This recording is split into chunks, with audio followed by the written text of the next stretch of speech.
Bonjour Jérémy, est-ce que tu Bonjour. peux te présenter s'il te plaît? Bonjour, je suis Jérémy Bayou et je suis le skipper de l'IMOCA Charal. Alors raconte-nous un peu, toi tu es né dans la voile, tu es né en baie de Morlaix avec une génération de coureurs qui ont fait les grandes heures du Figaro, de plein de séries et notamment de l'IMOCA aussi. T'es tombé dedans comme dans une marmite en fait, la course au large. Ouais, effectivement, j'ai eu la chance d'être né dans le plus, le plus beau coin du monde, dans un coin dans lequel c'est pas facile de naviguer, et avec un papa passionné de bateaux. Et donc ouais, les débuts c'est en croisière avec mes parents, des petites croisières autour de la baie de Morlaix, de l'île de Bas. Le plus loin c'était Camaret à la pointe de Bretagne.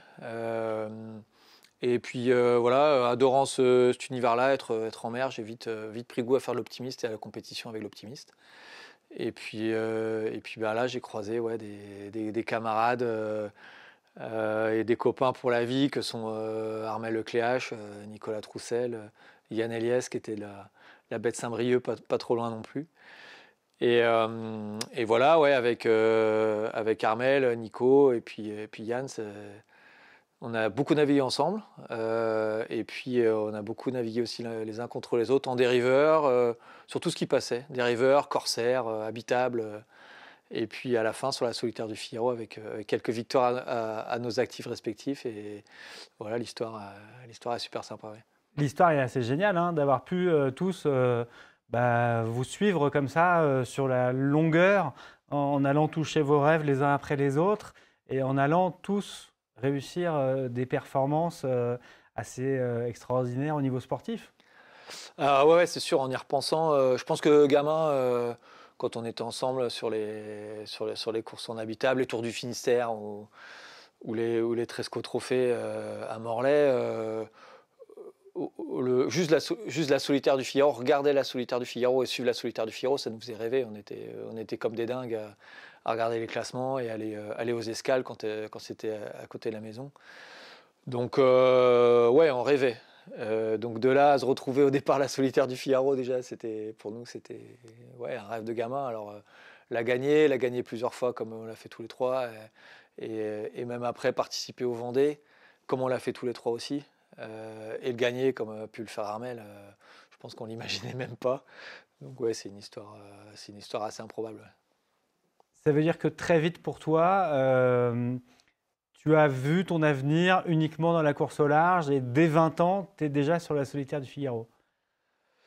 Oui, je pense que, enfin, on faisait vraiment ça. Moi, je faisais vraiment ça. Et si on pose la question à Armel ou Nico, je pense que ce sera la même réponse.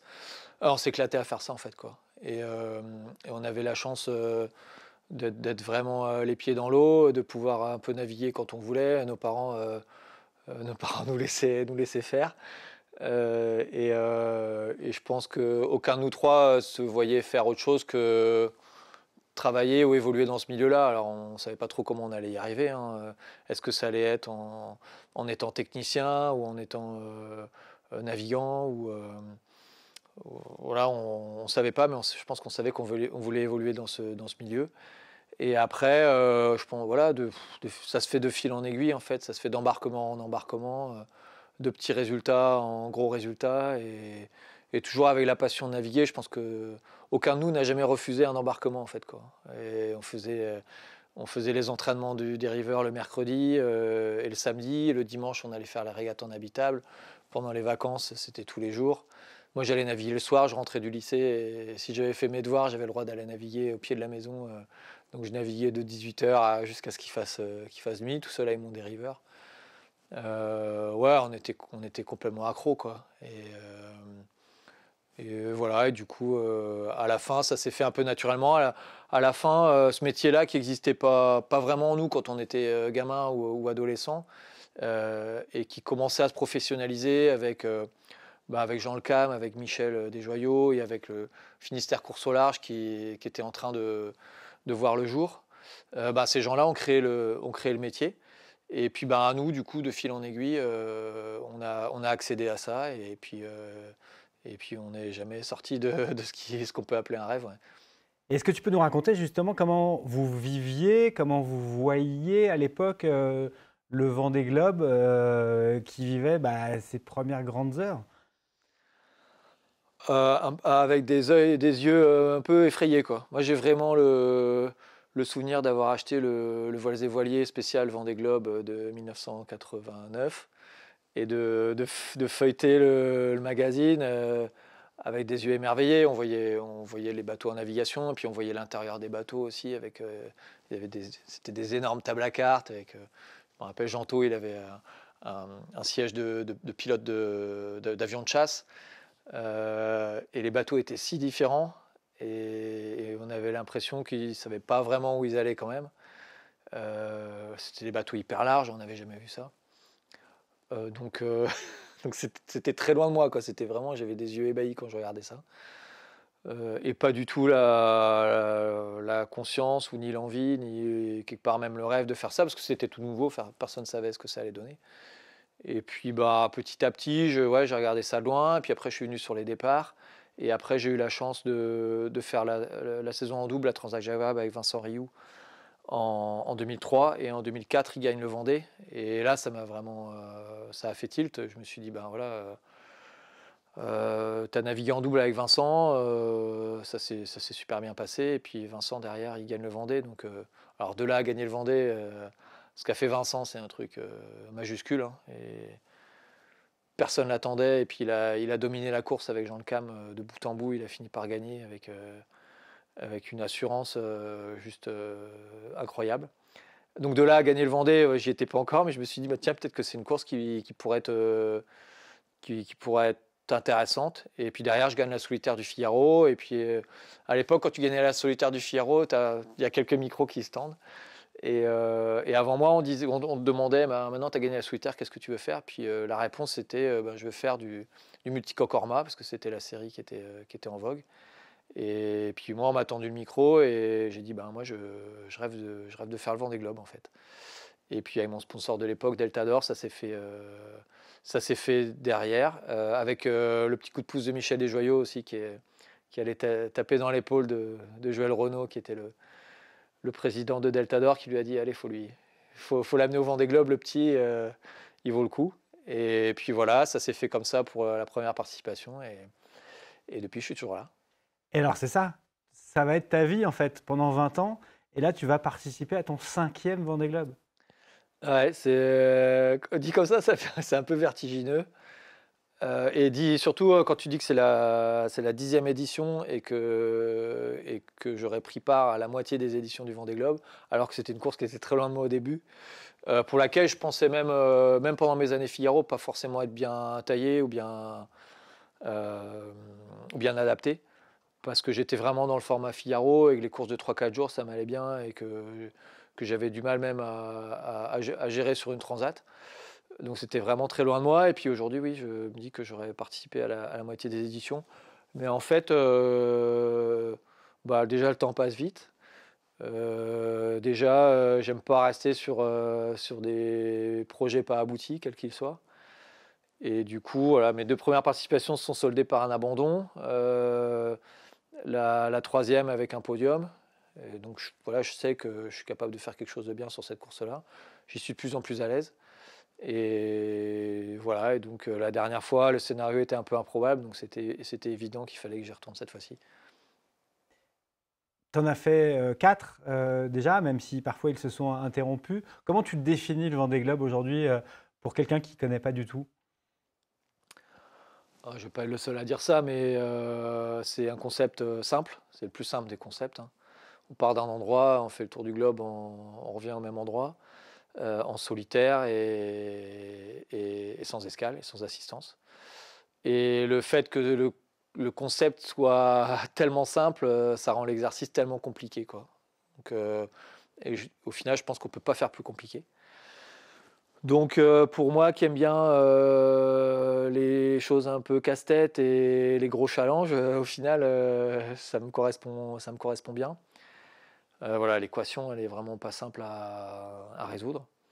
Euh, voilà, je pense que peut-être à part pour Mich, pour, pour qui ça a l'air facile de l'extérieur, même si quand on, quand on discute avec lui, ça a été tout sauf facile et qu'il a remporté 2 fois. Pour nous autres, c'est un casse-tête. Donc voilà, c'est ça qui est génial avec cette course. Et qu'est-ce qui le rend aussi addictif? Ah, c'est vraiment, ouais, il y a plein de choses, ouais, il y a plein de choses. Déjà les machines, les bateaux sur lesquels on navigue sont juste, fabuleux. C'est des bombes, qu'on est un peu, à califourchon sur un bâton de dynamite. Donc des fois, ça peut être un peu effrayant, mais du coup, tout le sel vient d'arriver à maîtriser, à maîtriser le bâton de dynamite, à faire en sorte qu'il explose pas trop vite. Et donc ça, c'est un exercice qui est juste kiffant. Euh, il faut savoir aller vite, mais c'est tout dans le dosage en fait. On peut dire c'est des bateaux durs ou c'est des bateaux où il faut attaquer. C'est des bateaux un peu peut-être un peu bourrins pour être un peu familier. Mais en fait, c'est attaquer, mais tout en finesse, quoi. C'est violent, mais il faut savoir vraiment doser, sous peine de justement de voir tout exploser.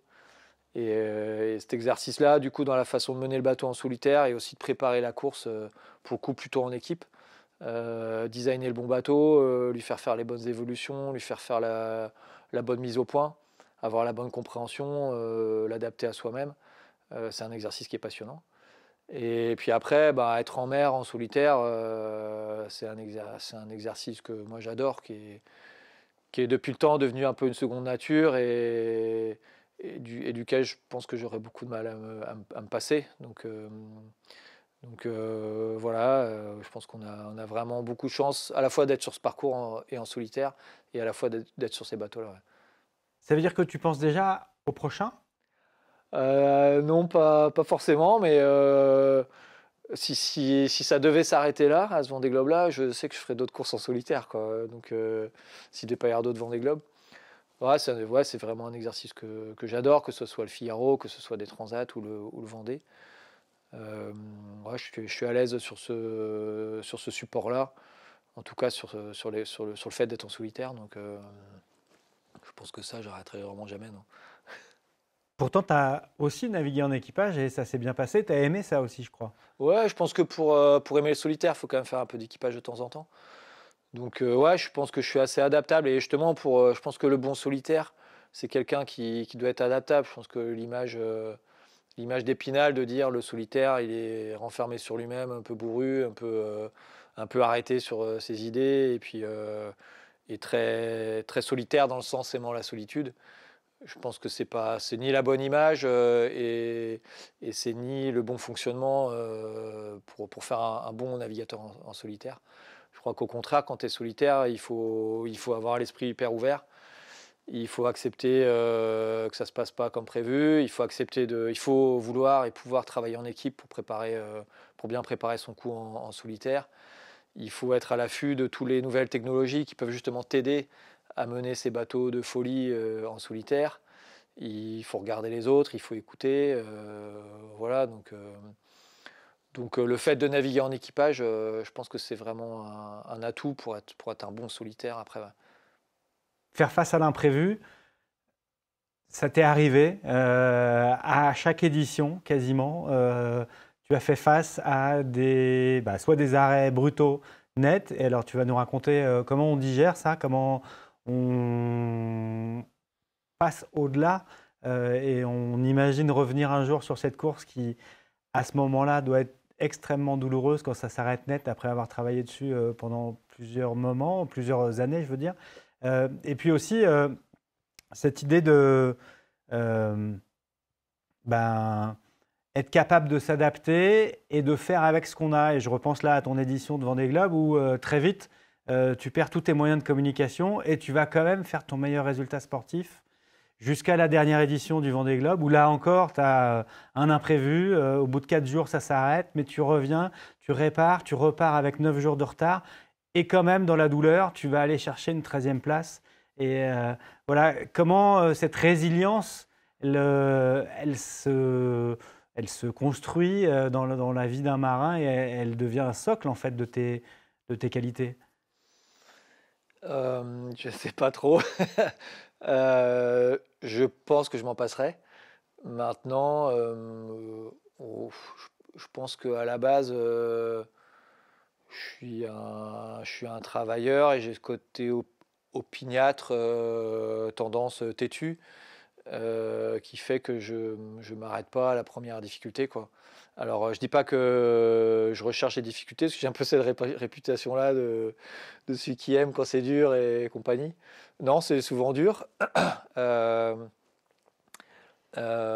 mais je ne recherche pas forcément. Par contre, en tout cas, j'arrive à faire face et je baisse pas les bras. Et là non plus, là aussi, pardon, je dis pas que c'est facile de ne pas baisser les bras. C'est extrêmement difficile, mais j'y arrive. Alors voilà, tu passes par des émotions et des sentiments qui sont humains, de dégoût, de découragement, de tout ce que tu veux, mais à chaque fois, au final, j'arrive à me ressaisir et à mener le projet au bout, pardon. Même si c'est pas exactement le projet initial, hein, même si le projet initial c'est, on va dire, gagner la course et qu'à la fin c'est une 13e place, j'arrive à trouver les ressorts pour m'en sortir. Alors ça marque un peu, hein, et puis tu te poses des questions, et puis tu demandes ce que tu fais là, tu recherches la raison d'eux et le pourquoi du comment. Mais une fois que tu as fait ça, en fait, à chaque fois, il y a une seule évidence, c'est ben, tu es venu là aussi parce que tu aimes la mer, tu as la chance d'être là, donc essaie de mener le truc au bout comme tu peux avec les moyens du bord. Voilà. Et à chaque fois, j'en retire énormément de satisfaction et de fierté, voilà, sans vouloir trop me, trop me mettre en avant ou m'envoyer des fleurs. Le dernier Tour du Monde que j'ai fait, le dernier Vendée Globe, j'en suis extrêmement fier. Euh, et pourtant, ça n'a pas été facile. Plus que ta troisième place? Euh,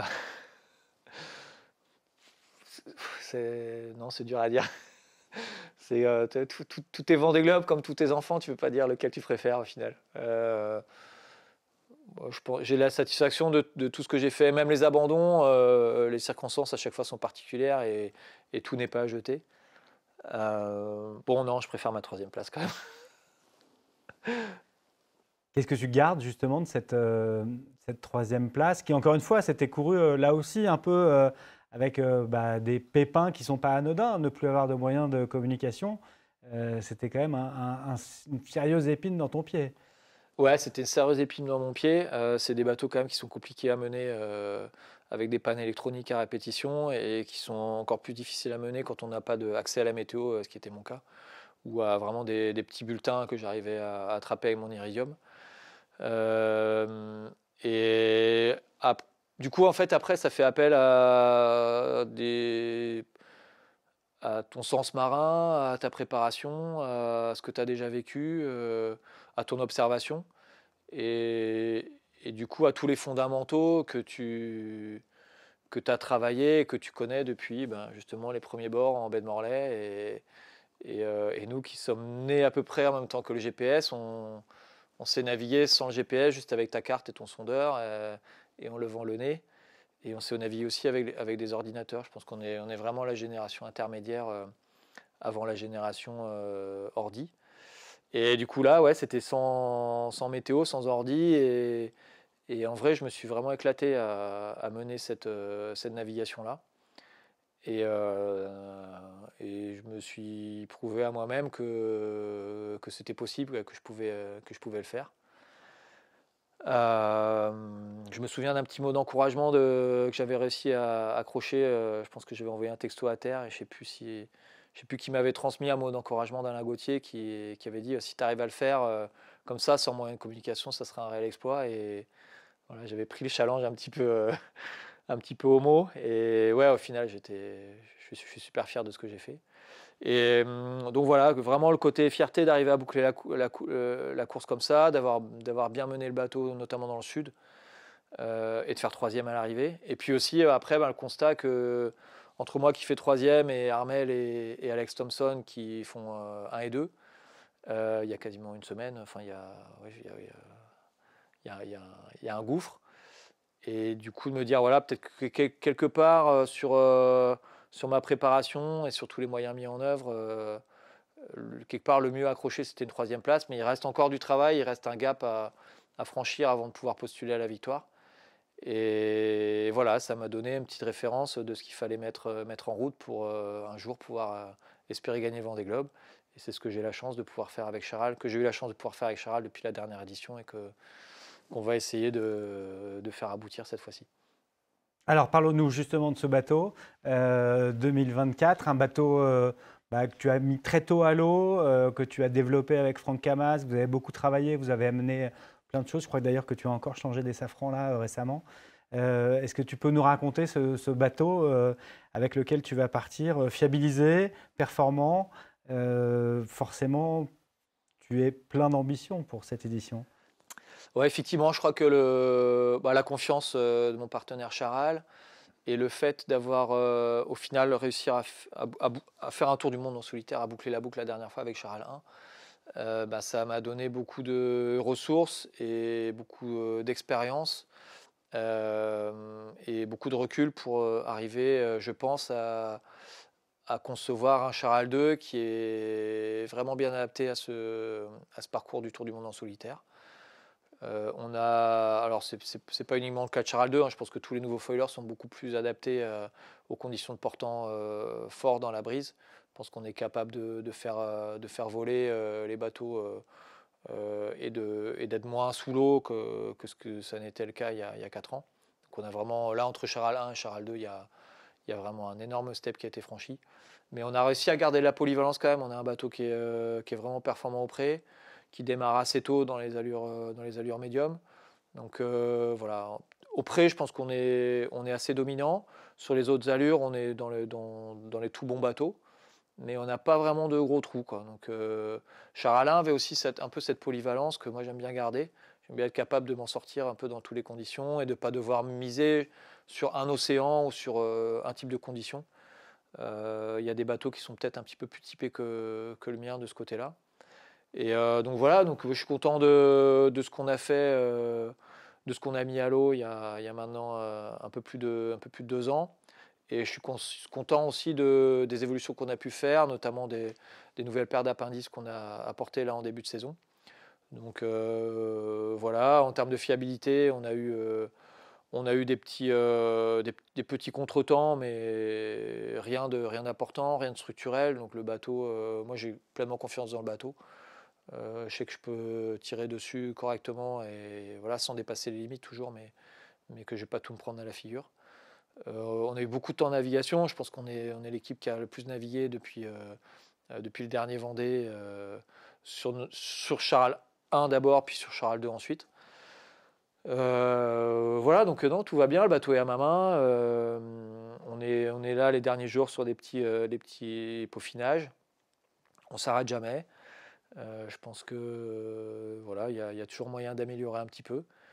Et voilà, et puis maintenant j'ai hâte de voir en vrai ce que ça dit quand même, parce que on a fait des transats, on a fait des défis azimut, on a fait des entraînements à Port-la-Forêt, on a vu certaines choses, on a vu des bateaux menés en double, on a vu des bateaux menés en solo, mais au final des petits parcours, en regard de ce que vont être 2 mois et demi ou 3 mois de course.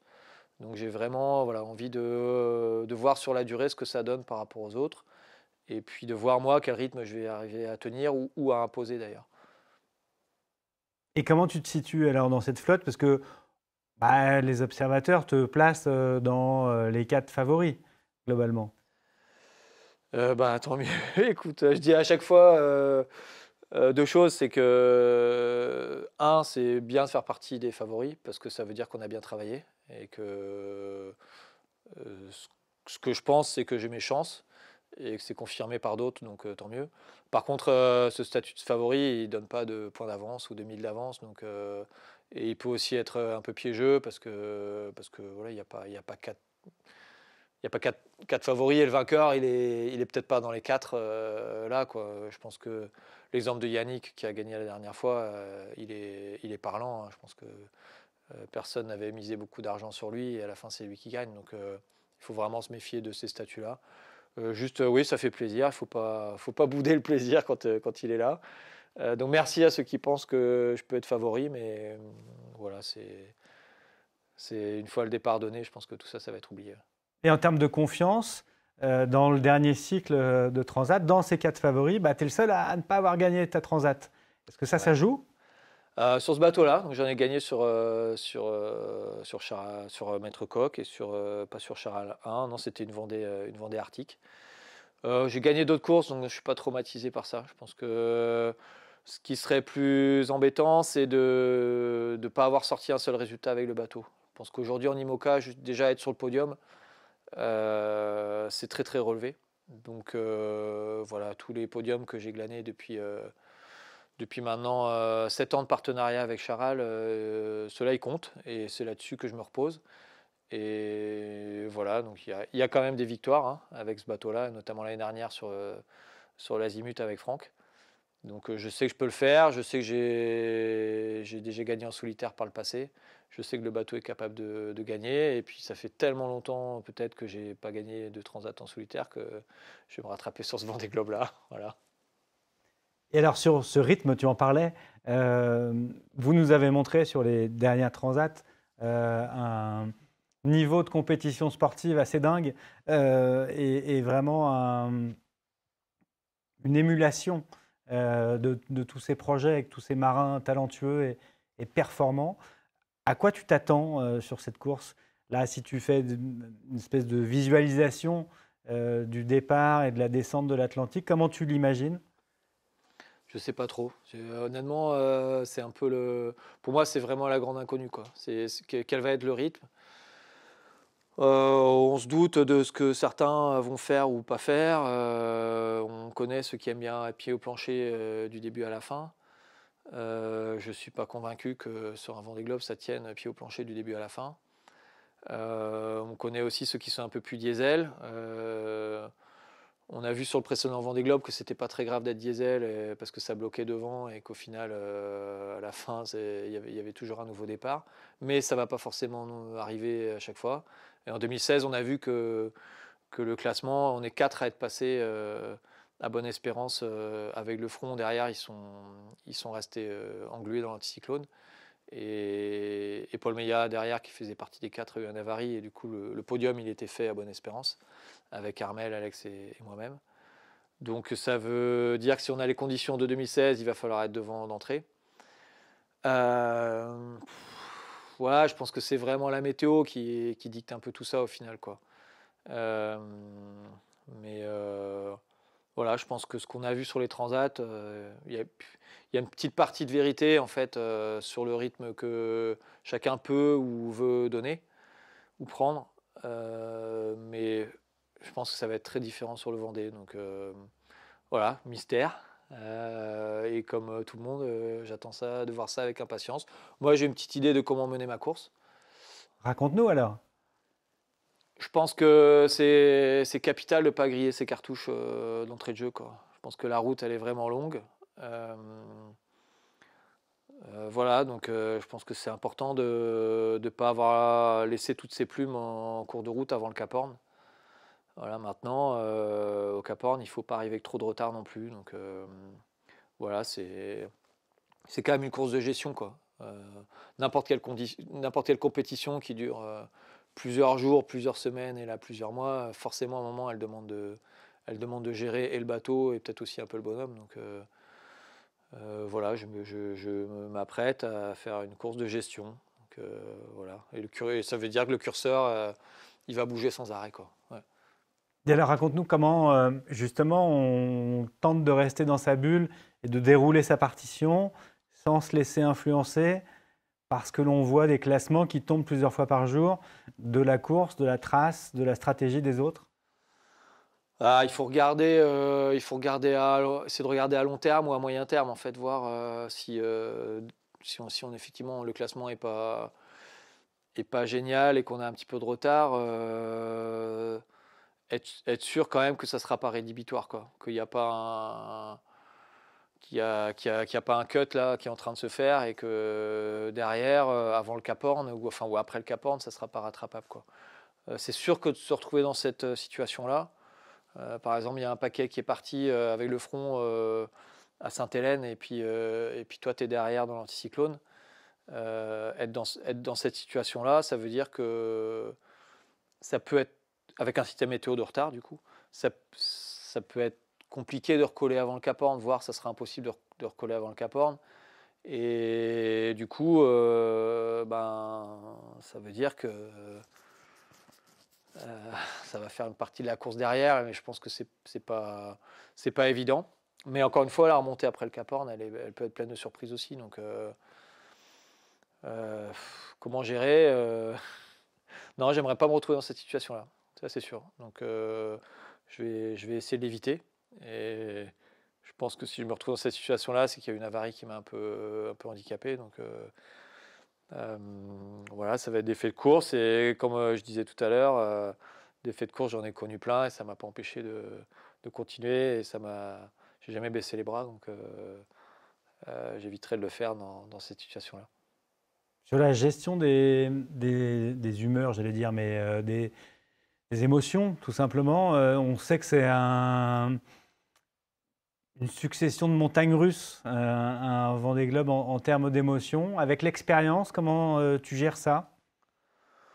C'est comme la vie, hein, c'est un condensé de la vie, quoi. Et puis voilà, il y a des gens qui sont plus ou moins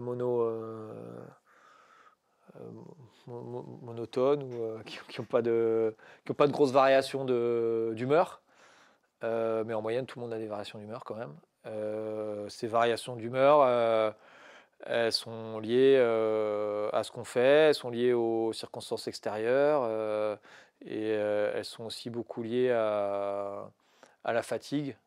Donc il y a des critères, il y a des choses qu'on peut maîtriser, hein, notamment ce qu'on fait et les choix qu'on fait, et le repos qu'on prend ou qu'on ne prend pas. Et après, les circonstances extérieures, on ne les maîtrise pas. Donc à un moment, ça ne sert à rien de trop se prendre la tête dessus, quoi. Donc voilà, moi je sais que j'ai besoin d'extérioriser les choses. Et puis je sais qu'une fois que c'est fait, ça passe. Et puis que si je vais dormir un bon coup, c'est réparé. Donc voilà, il ne faut pas fuir ces émotions-là, il ne faut pas fuir les sautes d'humeur. Ça fait partie de la vie. Et il faut juste apprendre à bien les gérer, apprendre à identifier d'où elles viennent et selon les critères que je viens de donner, arriver à les gérer, quoi. Et alors sur la gestion du bonhomme, sur la gestion du marin, toi qui as cette expérience énorme de solitaire depuis tes 20 ans, comment tu abordes ce 5e Vendée Globe? Qu'est-ce que tu as encore fait progresser? On sait évidemment que dans ces bateaux de plus en plus durs, la partie préservation, ergonomie du bonhomme a été de plus en plus importante. Qu'est-ce que tu as préparé toi pour traverser ces 2 mois au mieux? Alors ouais, au niveau ergonomie, il y a quelques trucs, mais pas tant au final, et pas énormément de choses de différentes sur Charal 2 que sur Charal 1.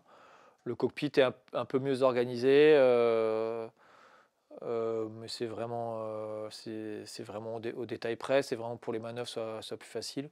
Les positions de veille sont à peu près les mêmes, parce que j'ai mes petites habitudes et que ça fonctionne bien. Mais il n'y a pas d'équipement spécifique, de siège suspendu, de pare-choc, de protection, de casque. Voilà, je sais quand ça devient chaud et je sais qu'il y a des protections à mettre de temps en temps et une attention particulière à faire. Mais je sais aussi surtout que d'expérience que la meilleure protection, en fait, c'est bien se connaître et surtout bien connaître son bateau. Et voilà, être capable à un moment de lever le pied, de ne pas faire la manœuvre quand c'est pas opportun ou de l'anticiper, ou de la faire de certaines façons. Et puis surtout d'arriver à garder de la lucidité, quoi. Ça, comme tu le dis, je pense que c'est pour le coup l'expérience du solitaire et de plus de 20 ans d'expérience sur plein de bateaux en solitaire, c'est vraiment ce que ça m'a appris, quoi. Et je connais mes limites. Je sais quand je commence à pas bien manœuvrer ou pas prendre les bonnes décisions ou avoir l'humeur qui est pas géniale. Et je sais beaucoup mieux aujourd'hui. Voilà, au bout de quasiment 30 ans, tu me diras heureusement, mais ouais. Je sais beaucoup mieux aujourd'hui que quand j'ai commencé. Identifier ces petits moments qui risquent de mal tourner derrière et arriver à prendre les mesures avant, quoi. Donc, ouais, voilà. Je connais bien mon bateau. Vraiment, je pense que s'il y a pas un changement, mais une évolution que j'ai apportée, mais je pense que c'est aussi le cas de tout le monde et les qualifications pour ce Vendée Globe-là y apportent beaucoup. J'ai beaucoup plus navigué, surtout régaté sur ce bateau-là. Et je le connais beaucoup mieux que le bateau précédent. Ouais. Et je pense que ça, c'est vraiment important. Moi, je peux noter une évolution. Vas-y. Tu as pris des épaules.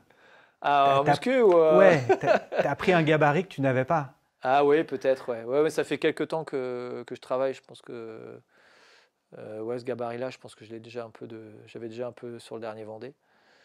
Ouais, je sais que dans ma préparation, je sais beaucoup plus ce qu'il faut travailler et les petits détails et l'importance de certains petits détails en fait. Voilà. Par exemple, oui, l'ergonomie, mais à un moment, c'est pas la peine de chercher midi à 14h. Il faut des choses simples aussi et efficaces. Euh, voilà, par exemple, ouais, dans ma prépa physique, on a ciblé vraiment les parties à travailler. Et puis dans la préparation météo aussi, dans la performance, les choix de voile également. Dans toute la partie avitaillement et nutrition, je pense que j'y prête beaucoup plus attention aussi, beaucoup plus attention que par le passé.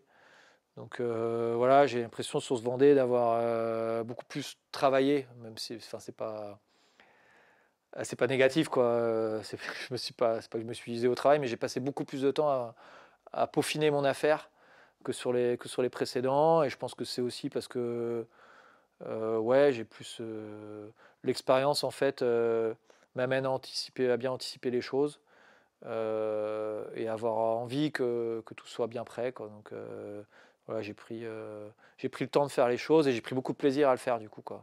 Donc voilà, et maintenant ouais, je le redis encore, hein, j'ai hâte de savoir ce que ça va donner, quoi. J'ai hâte d'être dans la bagarre.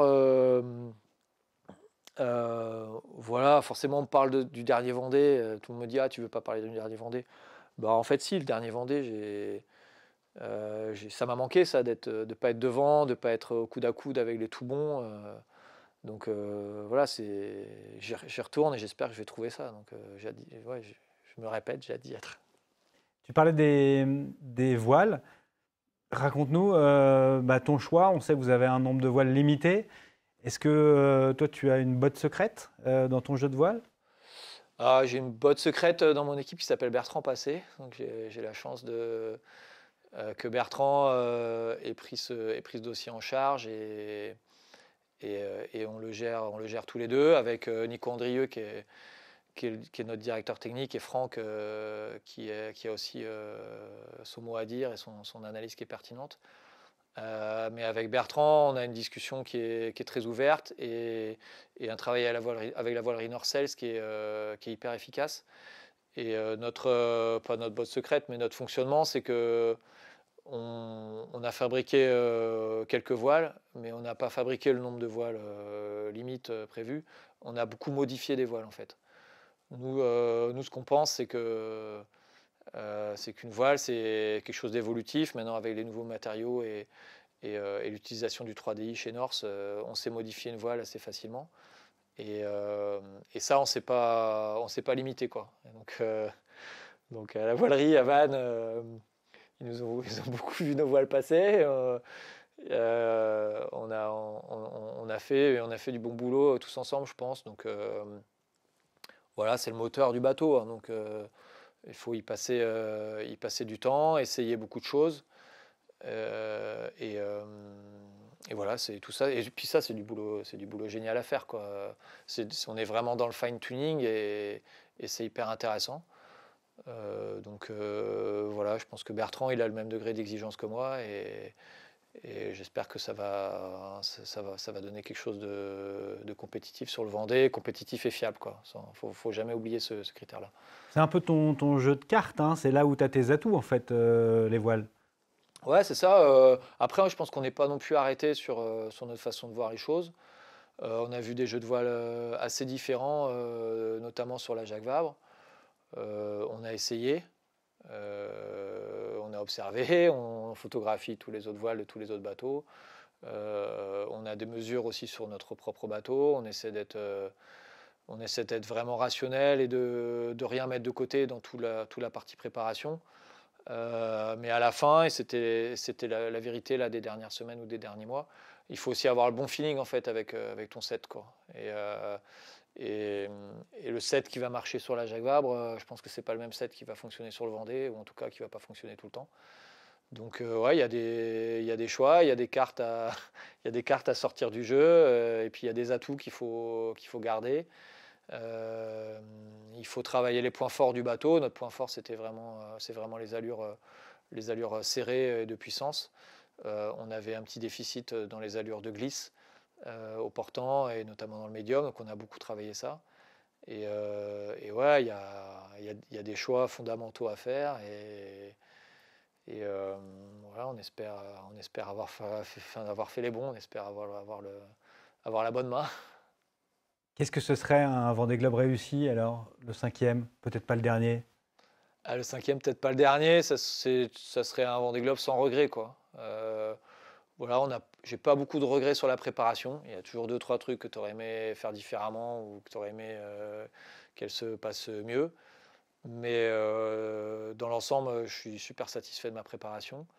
Et j'aimerais de la même façon être satisfait de ma prestation sur le Vendée et pas avoir de trop gros regrets. Voilà, pas me dire là, tu aurais dû attaquer, là, tu étais un peu en deçà.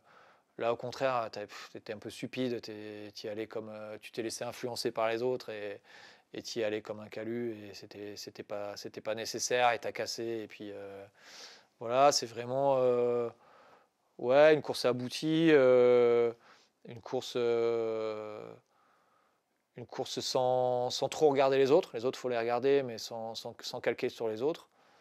Et, ouais, et pas avoir de regrets. Je sais qu'il y a plein de choses qui ne vont pas se passer comme prévu. Je sais qu'il y a plein de choses que je ne vais pas réussir à faire comme je l'avais prévu. Mais ça sera le cas pour tout le monde. Mais en gros, pas avoir trop de regrets. Et je sais que si je navigue comme je sais faire et que à la fin, j'ai pas trop de choses à regretter, je pense que je serai pas très loin de la tête de course. Bah, c'est tout ce qu'on te souhaite. Merci beaucoup. Merci, Jérémy.